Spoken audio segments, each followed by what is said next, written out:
এই মাসটা চলতেছে রমজান মাস। রমজান মাসে অনেক ইবাদত রয়েছে। তো আজকে আমরা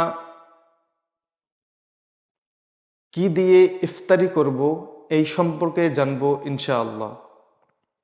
আমরা কি খেজুর দ্বারা ইফতারি করব, নাকি পানি দ্বারা ইফতারি করব, নাকি বড়ি দ্বারা ইফতারি করব?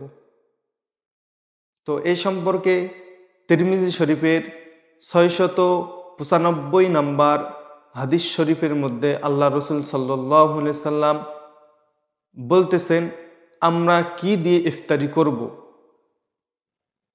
সেখানে আল্লাহ রসুল সাল্লাল্লাহু আলাইহি সাল্লাম বলেন যে তোমরা যখন ইফতারির সময় হয়, ওই সময় তোমরা যদি তোমাদের কাছে খেজুর থাকে তো সেই খেজুর দ্বারা ইফতারি করবা।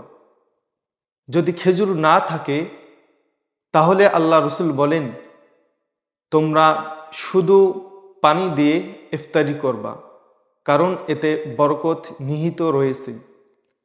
আর আজকে যারা বড়ই দ্বারা ইফতারি করার কথা বলতেছে, তো তাদের কথা অবাঞ্ছিত। আল্লাহ তাআলা আমাদেরকে কথাগুলো বুঝার তৌফিক দান করেন। আমিন। আসসালামু আলাইকুম ওয়া রাহমাতুল্লাহ।